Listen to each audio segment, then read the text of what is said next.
દીપાવલી પર્વના દિવસો ચાલી રહ્યા છે અને આગામી બુધવારે 22મી ઓક્ટોબરે નૂતન વર્ષનો મંગલ પ્રારંભ થઈ રહ્યો છે।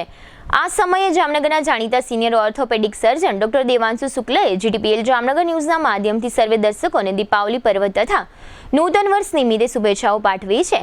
આ શુભેચ્છાઓ પાઠવતા ડોક્ટર દેવાંશુ શુક્લએ જણાવ્યું છે કે નવા વર્ષમાં સૌને આર્થિક સહિતની તમામ પ્રકારની સમૃદ્ધિ પ્રાપ્ત થાય અને નૂતન વર્ષ દરમિયાન સૌ નગરજનો જીએસટીના ઘટાડાનો લાભ મેળવે અને સ્વદેશી અભિયાનને આગળ ધપાવે। જીટીપીએલ જામનગર ન્યૂઝના માધ્યમથી ડોક્ટર દેવાંશુ શુક્લએ વ્યક્ત કરેલી આ શુભકામનાઓ પ્રસ્તુત છે।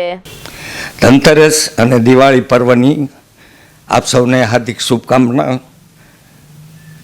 આ વર્ષ 2081 વિક્રમ સંવત પૂરું થાય છે અને 2082 શરૂ થાય છે। હેપી ન્યૂ યર પણ કહેવામાં આવે છે અને બધાને આર્થિક અને બધા પ્રકારની સમૃદ્ધિની શુભકામનાઓ। ખાસ કરીને અત્યારના પર્વમાં જે જીએસટીનો બધાને લાભ મળીને આર્થિક ફાયદા થયા છે એનો ફાયદો લઈ અને બને તો સ્વદેશી અપનાવો।